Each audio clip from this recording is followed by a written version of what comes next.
Halo semuanya, selamat datang di channel saya. Dan kalau ini pertama kalinya kalian mampir ke channel saya, kenalin dulu, nama saya Denny dan saya adalah fotografer wedding based in Bali. Kalian bisa lihat dulu foto saya di IV Fotografi Bali di Instagram agar kalian kurang lebih bisa tahu foto seperti apa yang saya buat. Nah, di konten kali ini kita bakal bahas 7 tips untuk fotografer pemula.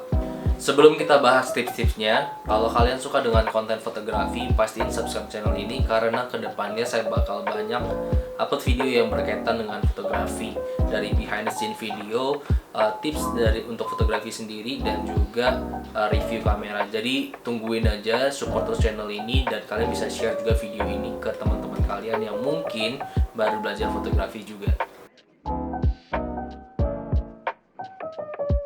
Gunakan memory card yang proper, karena masih banyak saya temuin teman-teman fotografer yang menggunakan memory card murah, dan ini sebenarnya hal penting teman-teman, karena memory card itu adalah tempat untuk menyimpan fotonya sendiri. Kalau misalkan kalian menggunakan memory card yang murah, berarti akan ada resiko yang ditimbulkan. Contohnya misalkan bisa terjadi buffer ataupun loading di kamera kalian karena kecepatan memory cardnya tidak cukup cepat. Habis itu bisa juga kehilangan data yang akhirnya tidak bisa direcovery lagi. Nah, ini adalah memory card yang saya punya. Contohnya yang memory card saya bilang kurang bagus itu adalah memory card yang seperti ini. Nah, kalian bisa lihat di sini itu nggak ada keterangan kecepatan membaca datanya.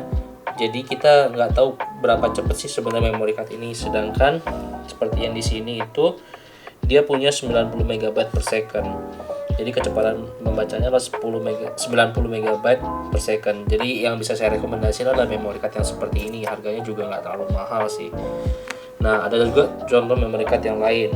Seperti yang saya gunakan ini adalah memory card CF. Jadi memory card ini 160 MB per second. Sedangkan yang satu ini adalah yang paling cepat, XQD yang saya punya, yaitu 440 MB per second. Nah, tapi untuk dua memory card ini biasanya hanya beberapa kamera aja sih yang bisa menggunakan dua memory card ini, sedangkan yang banyak di pasaran adalah memory card jenis SD ini. Dan yang bisa saya rekomendasi ke kalian ya paling enggak cari yang SanDisk Extreme yang 90 MB per second dan beli yang original, karena biasanya dia ada file atau program recovery-nya. Jadi lebih baik beli yang original sih. Matikan mode auto rotasi di dalam kamera kalian. Mungkin bagi sebagian orang ini hal yang sepele, tapi buat saya pribadi, dengan aktifnya auto rotasi di dalam kamera kalian itu akan sangat mengganggu. Contohnya ketika kalian memotret secara vertikal, dan ketika itu juga foto tersebut akan dirotasi otomatis dalam kamera dan membuat fotonya menjadi kecil. Hal ini sangat mengganggu karena setiap foto tersebut dirotasi otomatis, kalian harus men-zoom foto tersebut untuk melihat detail-detailnya, baik secara ketajaman ataupun juga komposisi fotonya. Jadi ini adalah settingan display saya yang biasa. Saya selalu mematikan auto rotasi, jadi saya punya tampilan display yang lebih lebar dan saya bisa melihat detail foto saya jauh lebih detail dengan mode rotasi yang dimatikan. Sekarang kita bakal coba buat ubah settingan rotasinya. Jadi kalau untuk di Nikon mereka nyebutnya rotate tool. Jadi kalian buka ke on. Nah, sekarang kalian buka lagi di ininya. Oke, jadi kalian dapetin foto yang cuma setengah dari layar kalian. Hal ini yang saya nggak suka. Jadi kalau untuk foto detail kalian bakal susah untuk mengecek detailnya apakah udah fokus atau belum. Dan ini adalah contohnya untuk nge-zoom lagi. Jadi saya pribadi jauh lebih prefer buat matiin aja udah rotate tool-nya dan kalian punya detail yang lebih lebar. Paham akan triangle exposure atau segitiga exposure di fotografi. Jadi segitiga exposure itu ada ISO, ada aperture, ada shutter speed. Kalian harus mengerti ketiganya ini, dan setelah kalian mengerti penggunaan dan kelebihan ataupun efek yang ditimbulkan dari ketiganya ini, tentunya akan meningkatkan kreativitas kalian dalam memotret. Hal ini paling mudah dipelajari dengan menggunakan mode manual pada kamera kalian. Jadi dengan menggunakan mode manual dan full control ada di tangan kalian, kalian otomatis akan melakukan kesalahan-kesalahan, dan dari kesalahan tersebut kalian akan melihat efek-efek yang berbeda yang ditimbulkan dari kesalahan setting tersebut. Hal itu bakal membuat kalian belajar dan mengerti apa sih fungsi dari masing-masing exposure tersebut. Jangan buru-buru nentuin genre fotografi. Jadi sebagai seorang pemula, saya mengerti kalau saat kita mulai fotografi, kita bakal mengeksplor semua genre fotografi, baik dari landscape, street fotografi, model, ataupun apapun itu. Tapi kalian jangan terburu-buru untuk menentukan apa sih sebenarnya genre yang kalian suka. Benar-benar pelajari dan yakinin dulu bahwa kalian benar-benar suka untuk motret ataupun dengan genre tersebut. Contohnya yang terjadi sama saya waktu pertama kali saya belajar fotografi, saya join dengan grup yang banyak membernya adalah fotografer landscape, dan saya suka sekali dengan hasil-hasil fotonya. Tapi saya tidak pernah turun langsung untuk mencoba foto landscape tanpa pikir panjang, karena di share di grup itu bahwa mereka menggunakan filter-filter tertentu seperti GND filter. Akhirnya saya membeli GND filter, harganya kurang lebih 3,5 jutaan waktu itu.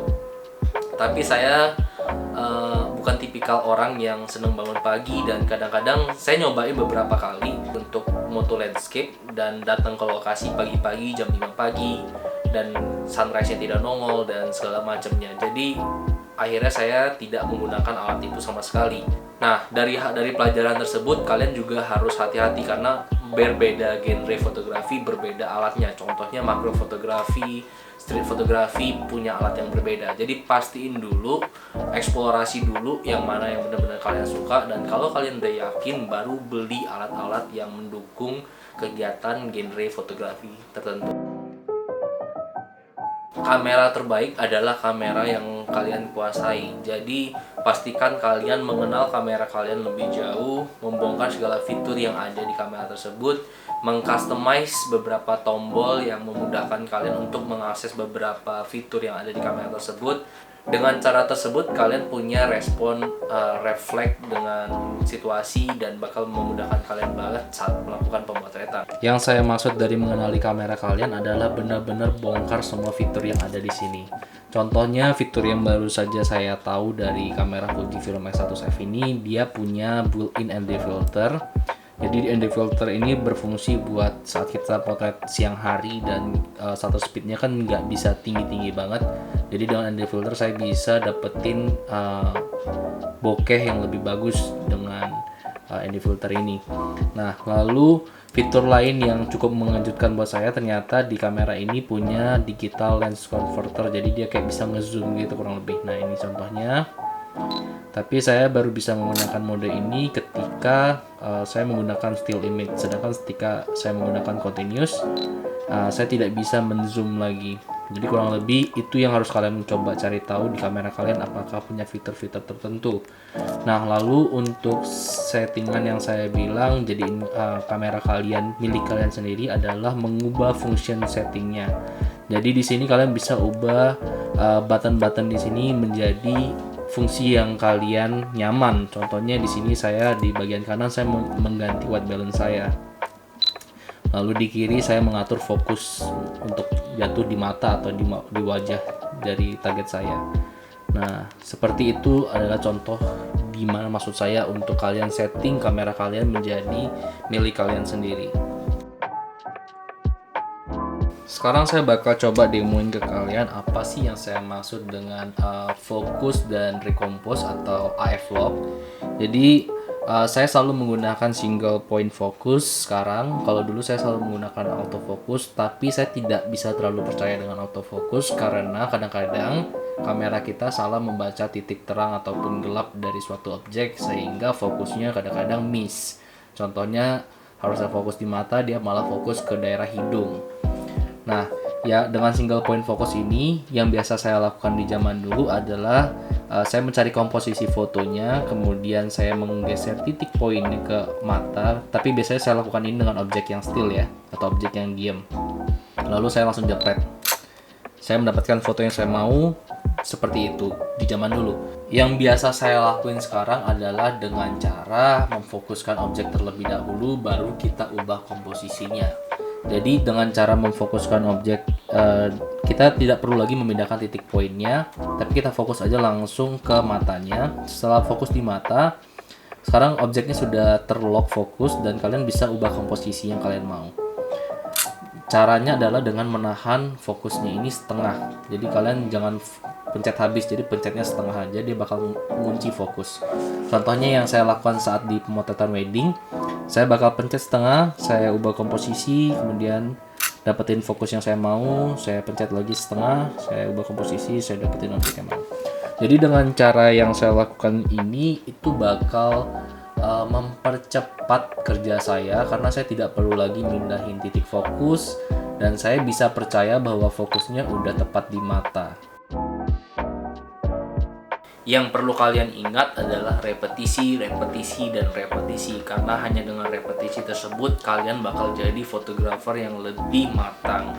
Semakin lama kalian memahami kamera kalian, semakin kalian banyak menggunakan repetisi seperti settingan exposure ataupun komposisi, jadi menggunakan feeling. Dan tentunya dengan hal tersebut kalian bisa lebih berkreasi dan tentunya kreativitas kalian jadi lebih tidak terbatas. Jadi di perjalanan kalian di fotografi ini saya juga masih belajar dan kita bakal belajar bareng lebih banyak. Jadi kalau kalian senang dengan konten-konten seperti ini dan kalian mau untuk subscribe di sini, tentunya saya sangat menghargai itu. Jadi jangan lupa kalau konten ini bermanfaat, mungkin kalian bisa sharing juga ke teman-teman kalian yang baru belajar di fotografi.